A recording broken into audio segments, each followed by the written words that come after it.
able to see the big picture of the lines that are out and the communities that are out. We do have that information, and that's what we're focusing on now. If there are individual situations, such as you are without power but your neighbors have power, you will need to provide us with that information, and you can provide that information to us through our mobile app, the MyJPS mobile app, or on our social media pages.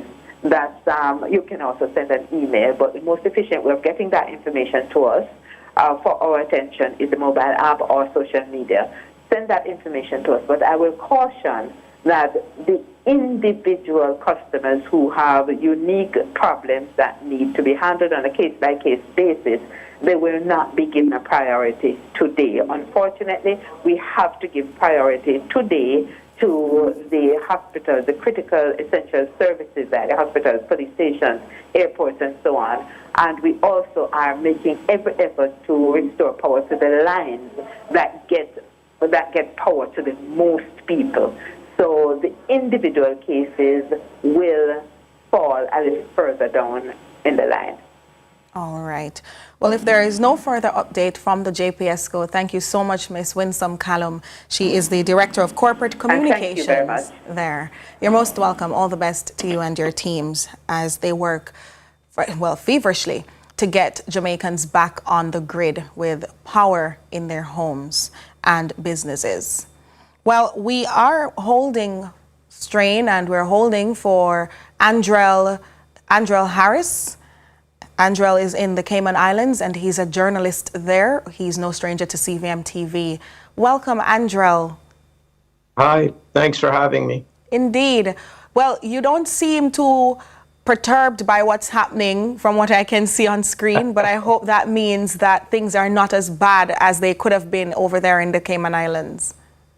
So throughout the night, I switched hats and I was doing the directing, function, cameraman, the whole MacGyver and keeping us online. But fortunate for us, we went through largely unscathed. I think things began picking up right around 1, 2 o'clock is when we started really feeling strong gusts.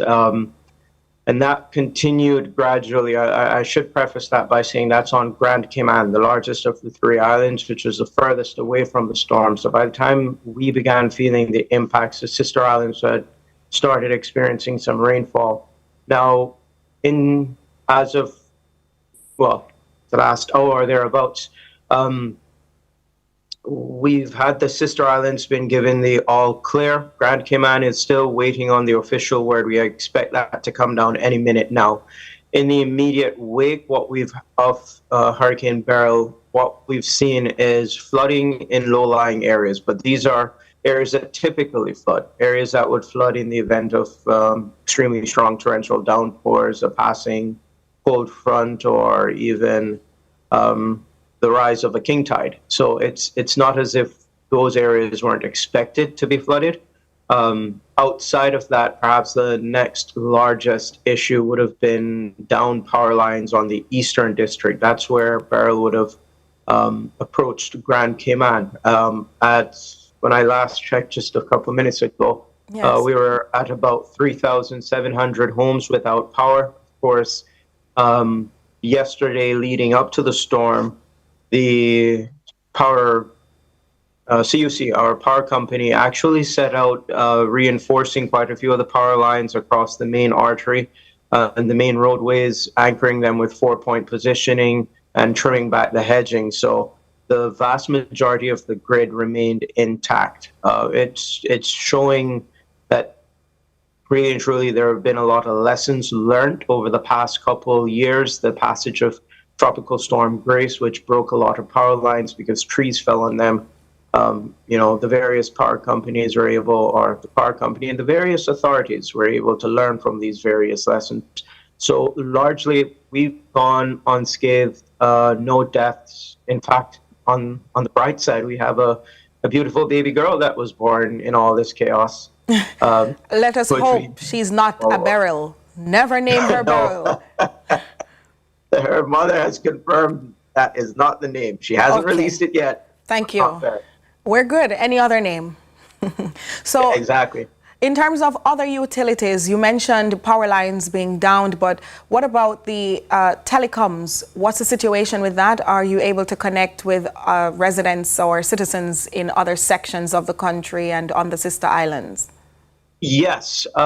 Leading up to the storm, we had a dip in telecom services, that being connectivity. And it was initially suggested that the subsea cable that runs fiber connections from Jamaica to Cayman had somehow been disturbed. That was thoroughly investigated and determined not to be the case. So there is an outage on the side of one of the providers, which the OFREG, the utility overseer, is currently investigating. But as far as telecoms are concerned, we did have a drop in bandwidth, but I suspect that's because everyone was just glued to their electronic devices trying to get as much information as they can. Largely, the utility services, phone services, everything remained intact and online throughout the passage of the storm. The only thing that did go down, and that was a voluntary choice by one of the providers, and that's the water company. The main water provider disconnected flow to its pipes, and it affected the vast majority of the eastern and southern section of Grand Cayman. Yes. And that has been met with quite a bit of anger throughout the community. Understandably so. Well, Yes, it's Andrel, now been restored, though. happy to hear that it's not as bad as it could have been, and we're very happy about the birth of that little girl who is not a beryl. But thank you so much. That's Andrel Harris. He's from the Cayman Express. He's a journalist there, giving us an update on what's happened in their country after Hurricane Beryl, a Category 3, got there just, well, into last evening, into the morning. All right, thanks again, Andrel. All right, so I understand we have an update coming in now from our reporter Adrian Williams. He has been on the road. He's specifically visited the area where a search operation was in effect for the 26-year-old male who was allegedly swept away by torrential rainfall yesterday. We understand the rescue workers were out again very early this morning. Adrian, what can you tell us? Yes, hi Nika. I'm on the ground here right now in Arnett Gardens, at the home actually, where he lived with his mom and grandparents. Well, the mother is devastated right now. The news, what we are understanding happened is that they were by the Arnett Gardens mini sports complex playing. It was around 4 p.m. So they still were having some rainfall. And I guess people are saying boys are being boys out in the rain, taking the risk, playing. The ball went on towards in the vicinity of the gully, and something happened. It's not quite clear if he slipped or if he actually dove in. It is said he can swim, but it's not clear that he actually took the dive.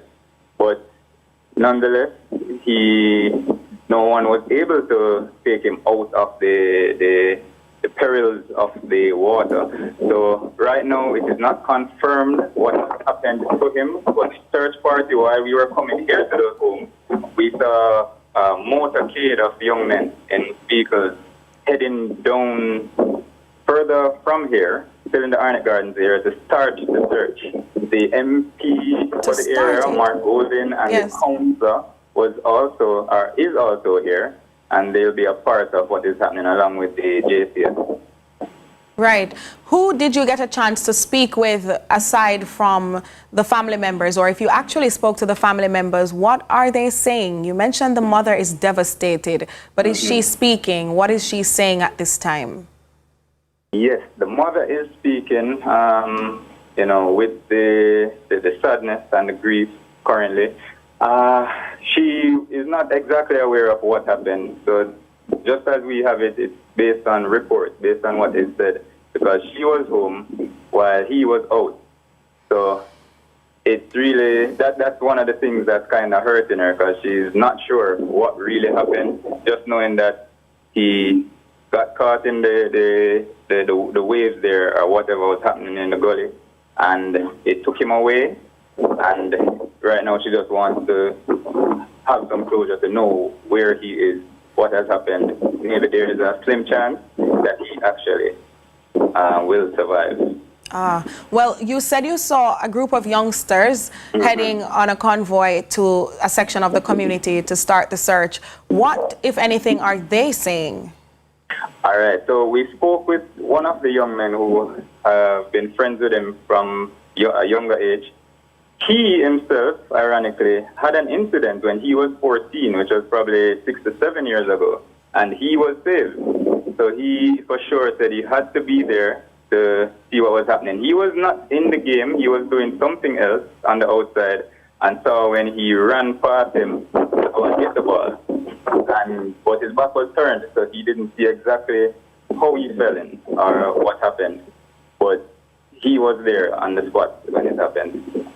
A most unfortunate incident, and it's a sad tone, but we take a break and we wish for the best. We hope he will be found safely. When we return from this break, we'll be speaking to the telecoms providers, specifically Stephen Price, right after this break.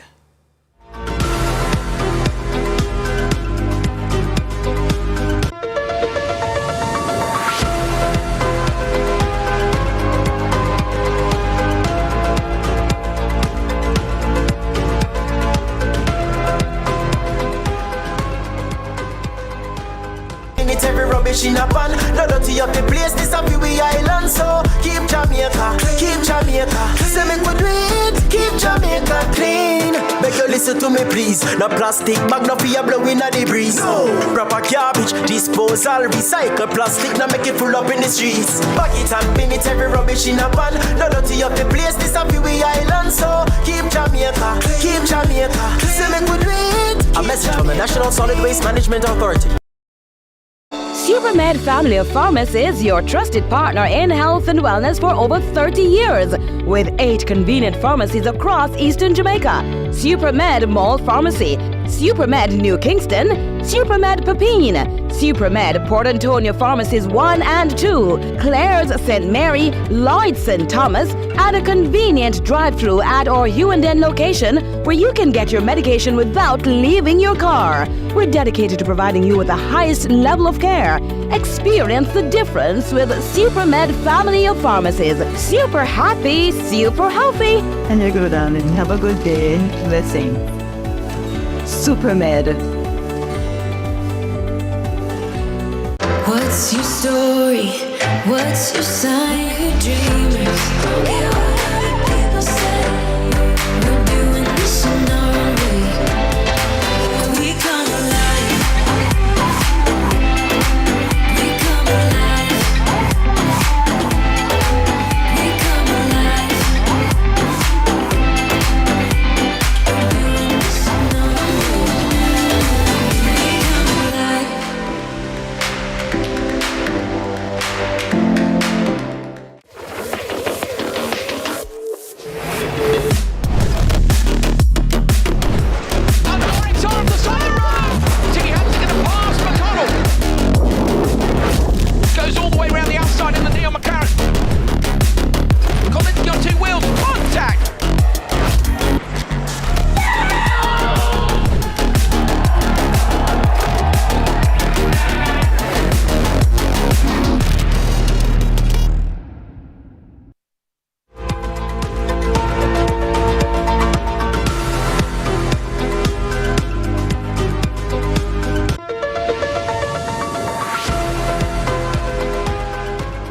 Welcome back to CVM News at Noon. It's an extended post-Hurricane Beryl edition, and we are looking here from our sky cameras at a section of, this looks like Halfway Tree in Kingston. This is a very expansive view of Kingston, really, looking towards Harbourview. And now we are getting more glimpses of the city again. The visibility is improving as the storm conditions lessen. So what we're seeing again, we can see vehicles on the roadways because the curfew has been lifted, and there are relatively clearer skies now where we can see clouds, fluffy white clouds. I don't remember what the geography teacher said those were, but I know you have quite a bit of what's happening there from CVM's Skycam of Kingston. We are concerned about what's happening in the rest of the country, and that may pose a difficulty for some of us. Worry is heightening because you are unable to reach your loved ones and the people you care about in other sections of the island. We have joining us now the Vice President and General Manager of Flow. Well, very shortly from now, he should be joining us. Well, he's actually on. Mr. Price, Stephen Price, Vice President and General Manager of Flow Jamaica. Welcome, Mr. Price. Thank you very much for having me. I hope your family and friends are safe. Well, it's kind of hard to tell at this time, but I thank you. We are unable to communicate with several parishes, and my family are predominantly in Western Jamaica. I haven't been able to reach any of them. But thank you. So it's partly why you're here, because as telecoms providers, we know that you may have a greater understanding as to the challenges, why we're unable to reach our loved ones. Sure, certainly. I think for us at Flow, we're quite happy. But my first priority really is making sure that all my people, all 2,083 of them, are safe. And we're in the process of making sure that we contact every single one of them. But in relation to the network, I think we did quite well yesterday and into today in terms of the network staying up and being robust and being able to be used by our customers. I think up to yesterday, we had 75% of our sites at the height of the storm, which were still up and operative. At the later passage in St. Elizabeth and Westmoreland on that side, I think we dropped somewhere around 66%. And generally, the reason for that actually is some of the sites that we have out there aren't necessarily backed up by power, by generators. What happened with those, in a number of those sites, we lost generators due to theft and vandalism. So obviously they are offline right now because of the fact of an absence of a generator in those spaces. We've spoken on this program and many others in the past just about what those issues cause. But we're working with our partners at JPS to make sure that we get up and running in due course to make sure that everything is okay. And even right now, with operating at 66% of our sites up and running, what is happening there now is that most of them will come back up with a return of commercial power, but as well, it only represents 10% of our traffic that is lost. So 90% of the population who is on the Flow network are still within coverage, still within be able to be contacted and contact their friends and family right there. On the fixed network, it's another story for us. I think we had a number of challenges there, and those were primarily power related. 71% of the network stayed up. As long as you had commercial power attached, you would have been able to connect to the network. So that stayed pretty much up and running. I think the troubled parishes that we have obviously are in Manchester, in Mandeville, as well as in St. Elizabeth, where they felt the brunt of the storm. When you look at images and the video coming in from that, you see concrete poles snapped in half to tell you the kind of pressure that the network went under over there. But I mean, we've gotten some good feedback, especially places like Treasure Beach, etc. Just to say that thank you, Flo. You stood up for us. You stood up for us in St. Elizabeth in the time when we needed it most. So we're working. We now have the all clear to make sure we're doing all our assessments. We obviously are working in tandem with JPS because JPS needs us, we need them in order to bring up some of their sites and some of the power on the northern side of the island. So we're working with them to make sure that we work in tandem to get back connectivity, get back power as well to the nation. Indeed. How has fiber optics technology assisted in handling such a disaster as Hurricane Beryl? I think fiber is the future, and I mean to future-proof the country for Vision 2030.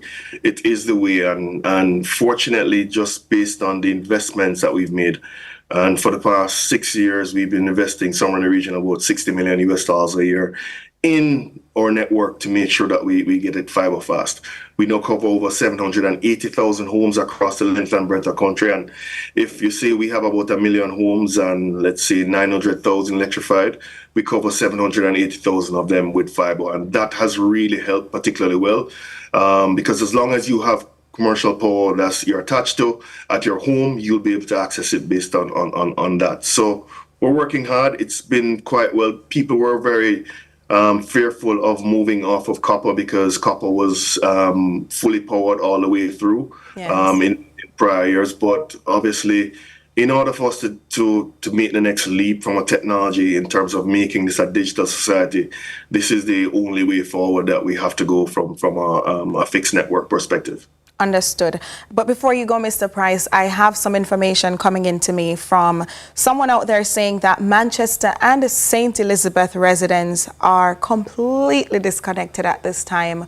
What can Flo say to those people? Sure. We're aware of spur tree cuts. We're aware of cuts between Port Antonio and Morant Point. Obviously, that has been a big one just because of obviously the eastern side of the island took the brunt of the hit first. We have, however, transferred a lot of that traffic onto our subsea network or festoons, which run right around the island, in order to make sure that those customers are back up on time. Spur tree, we are going to work on that. There are cuts in St. James, which we are currently working on, but St. Elizabeth is a whole another animal that we have to deal with, and we're doing our assessments as we go along to see how best we can bring those back up. But Manchester, Mandeville particularly was hit particularly hard, like the areas around UCC, that side, particularly hard from a network. There are many down trees. If you can snap a category 4, can snap a concrete pole in half, then you know what has been doing to trees all across the island. Yeah. Indeed. Well, thank you so much for that update. That's Stephen Price. He is the Vice President and General Manager of Flow Jamaica. I understand now that there are some concerns as well on the other side of the divide, where customers who are connected to the Digicel entity are also asking a few questions. And so we are working actively, quickly, efficiently to try and locate the representative from Digicel who can answer quite a bit of their questions. Of course, if you are watching us on live stream and you're wondering what is the situation in Jamaica, we've just heard from the Jamaica Public Service Company that there are some situations in some sections of central Jamaica as well as in sections of western Jamaica when it concerns power outages, and those will be remedied after an assessment is done. We've just heard also from Flow, Telecom's provider here, one of the two main telecoms providers here, and Flow is saying they are well aware of some disruptions in especially Manchester and St. Elizabeth and sections of western Jamaica. Joining us now is Mr. Elon Parkinson. He is a representative from Digicel. He is a man with a communications plan. Welcome, Mr. Parkinson. Hi, good afternoon. Thank you, and hello to your viewers. Thanks again, Elon. So the viewers are very excited to hear what's happening for their relatives across the length and breadth of the country. But what's the situation from your end as to connectivity based on what happened earlier this week? Right. So right now, our focus is really on working in tandem with the JPS and several other restoration agencies to ensure that we get our customers connected as quickly as we possibly can. We are aware of issues in St. Elizabeth, for example, badly hit by burial, but also Westmoreland. We're experiencing severe challenges there with getting our network back online. That's primarily because a number of sites in those parishes, along with Manchester, St. Anne, and sections of St. James and Hanover, have been badly affected by burial.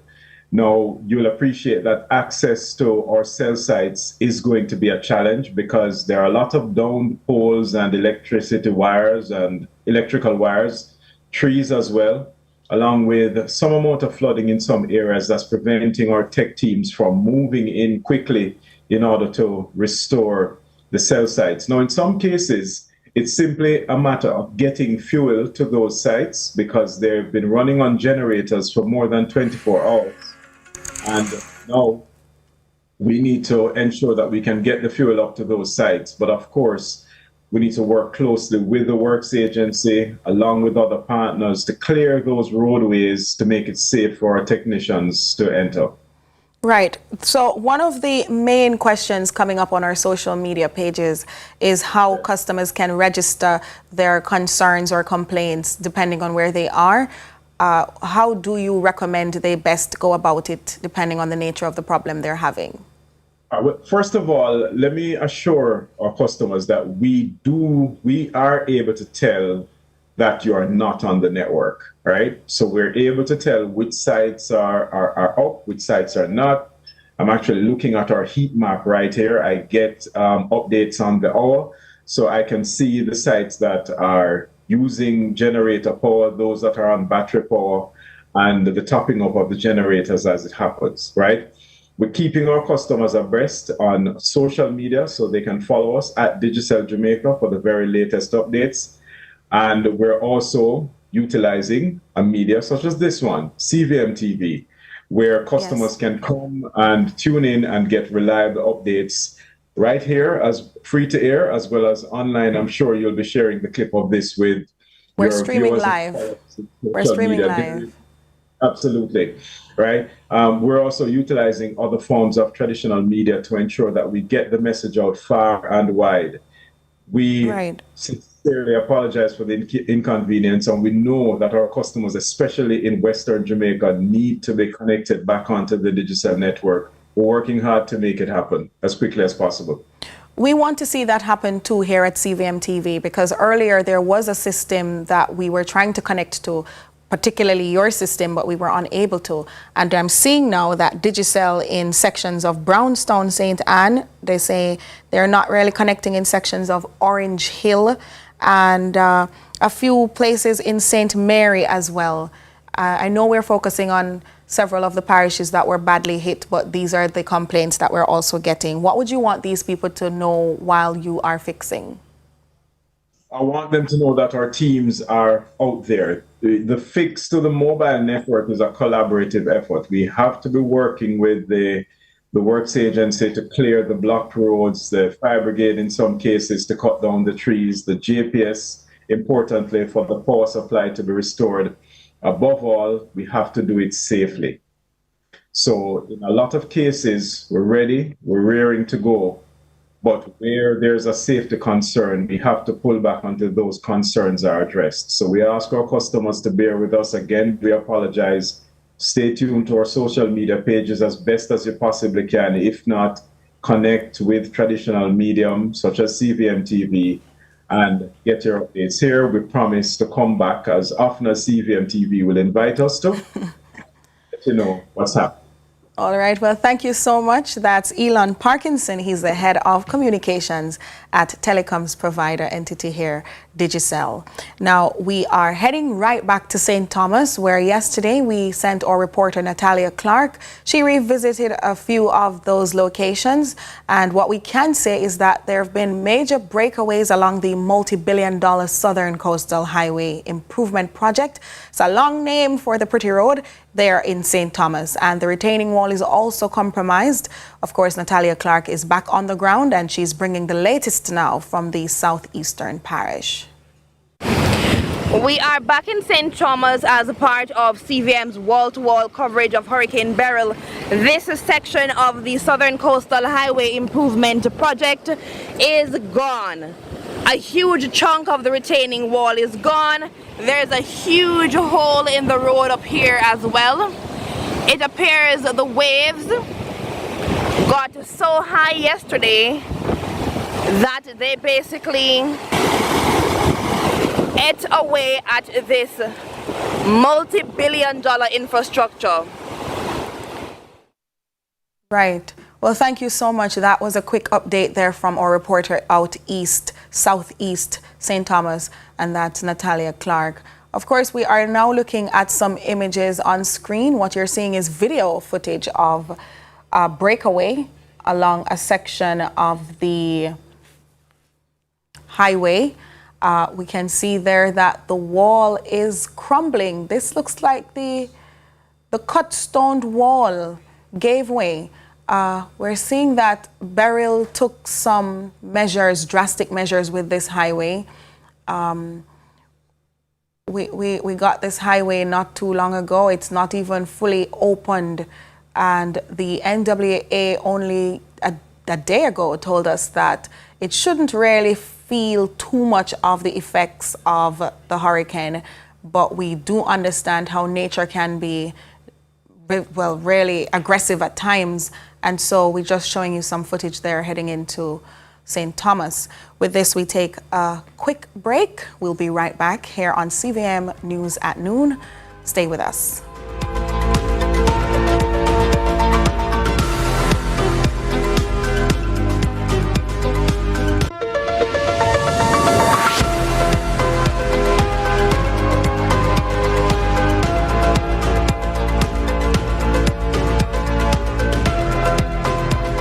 There are certain moments in life you'll cherish forever, like finding love, realizing your life is going to change forever, creating your dream home.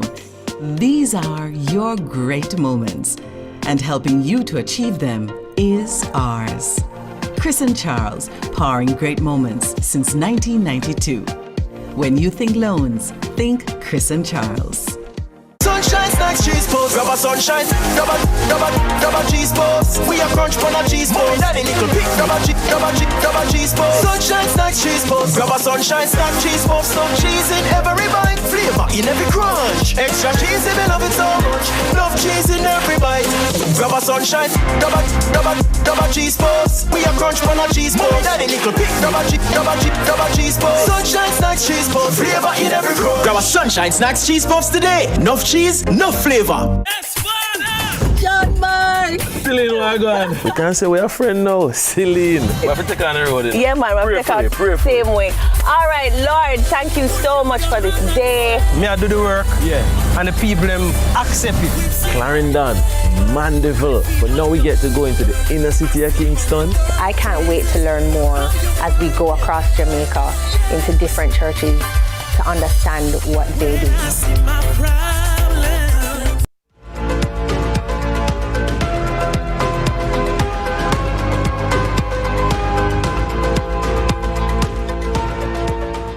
Welcome back to CVM News at Noon. It's a special extended edition of our post-Hurricane Beryl broadcast. Well, we continue the news because Social Security Minister Pernell Charles Jr., who has been in Clarendon, which was originally in the crosshairs of the hurricane, says his ministry is now assessing the social needs of Jamaicans following the passage of Hurricane Beryl. So we have our team deployed from early this morning. First, we're going to the shelters to ensure that anyone that is in a shelter is provided with some food and water. And then we'll be doing the house-to-house damage assessment, which will allow for us to determine the need and then to be able to provide relief to persons based on the information that we have received. You mentioned you're doing early assessment, so you wouldn't have an idea of the number of homes yet and people affected. The problem is, I have been out from 4 a.m. And based on my own observation, in Southeast Clarendon, for instance, we have hundreds of homes that have been damaged, flooded, house flat, roof gone, animals that have been, unfortunately didn't make it through the rains, coming down from Freetown straight into Cockpit. HL Town seems to be one of the areas where you have severe damage. Portland Cottage, where we are now, Rocky Point, Longwood, Lionel Town, a lot of flooding. But the reality is that we have to give thanks because, this could have been much worse if we got the direct hit. And there's no report of loss of life in this area. So we give thanks to that. We advise persons and have been advising them, take pictures, get information so that we can assist as best as possible. And the other issue is that we are not able to get in touch because the phone lines are completely down. So we can get in touch with JPS or with other utilities to advise them of where the problems are. So we are trying to take that information, and I'm going to try and drive out of the area, get some signal, and see if we can send that information to them. That seems to be the biggest challenge, the communication. It is the biggest challenge. Right now, I'm unable to get in touch with anyone. So I'm hoping that we can get this drive out, get some signal, get that out, and then come back in. Right. Well, coming back to a general context, the judiciary of Jamaica is advising the public that due to the effects of Hurricane Beryl, all courts across the island will remain closed today, Thursday, July 4, and tomorrow, Friday, July 5. Now, the Court Administration Department, CAD, says a comprehensive assessment of all court facilities is being conducted today and tomorrow to evaluate any damage and to ensure that the premises are safe for the resumption of operations. The CAD says it anticipates that normal court operations will resume on Monday, that's July 8, 2024, pending the outcome of the assessments and any necessary repairs. The judiciary promises that further updates will be provided based on the assessment findings, and it is urging court users to stay informed through the official channels. For further inquiries, it says, or updates about court matters, you can contact your respective court office or the Court Administration Division at, this is the number, 876-613-8808. That's for the Court Administration Division, 876-613-8800. We are going to be discussing further developments now with our reporter Ramon Gordon, who went back to the New Haven area in St. Andrew. It's more Kingston 19, Kingston 20, but it's a little tricky. So we join Ramon. Hi, Ramon. Hi, Nika. What's happening where you are? I'm fine, thanks. The community is certainly in recovery mode. I visited the same people I visited yesterday. And of course, they've lost some property. There is some damage, but there are no reports of death. There are no injuries. I spoke with the MP on the ground, Sir Anthony Hilton, and I also spoke with the councillor there. You can hear what they had to say on the matter more in CVM News at 7. I also visited a shelter. There are at least 6 people at least one shelter who are waiting on the all clear to go home. So fingers crossed for them. Ramon. A lot is happening, and we'll have the details later on. Absolutely, but I don't quite want you to go just yet. We're up on a quick break and we want to come back to pick up this story.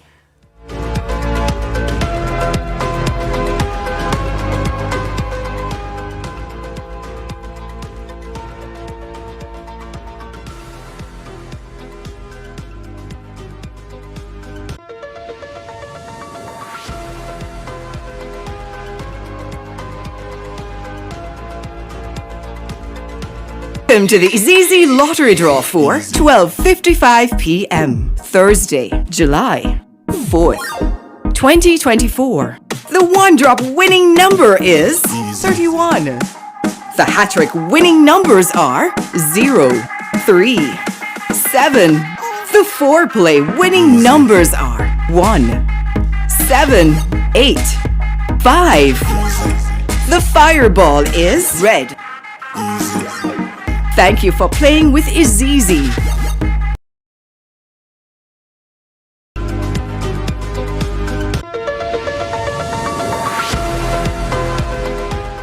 Thanks for staying with us. It's CVM News at noon, and we have our reporter Ramon Gordon back in New Haven in Kingston. Ramon? Hi, Nika, still here. Yes. What's the latest? You mentioned visiting a shelter and you were giving us that bit of update before I hurriedly took you off for the break. So if you could just give us a synopsis of what's happening there since your latest visit. Now, since early morning, persons have started returning home. The sun is out. It's a little hot here in Kingston. So persons are making their return to roost. But at least 6 people at one shelter that we stopped at are still waiting for an all clear. One resident said that they've received reports that, sections of their house, it was flooded. They've lost some property. So they're waiting on a damage assessment themselves. So we're hoping for the best. And what about the state of the Sandy Gully? I know you have frequented that space for some time before the storm, and even after you going back there now. Have you seen it? What does it look like? Was it channeling enough water? Did it help the residents in any way? We haven't stopped by the Sandy Gully just yet, but we did stop by the mouth of it, that is in that particular area of the community that's susceptible to flooding. Water levels there have risen significantly. They're still pretty high. The MP, I walked along with him as he toured sections of the community. He saw the infamous area with all the garbage that we've shown in our newscast, and he was taken aback. Now, MP Hilton has over the years advocated for cleanup of the drain and also some other works in the area to mitigate the challenge, the flooding challenge. And he's, at this point, very upset that those works have not commenced. So he's called someone out, and we'll have those details later.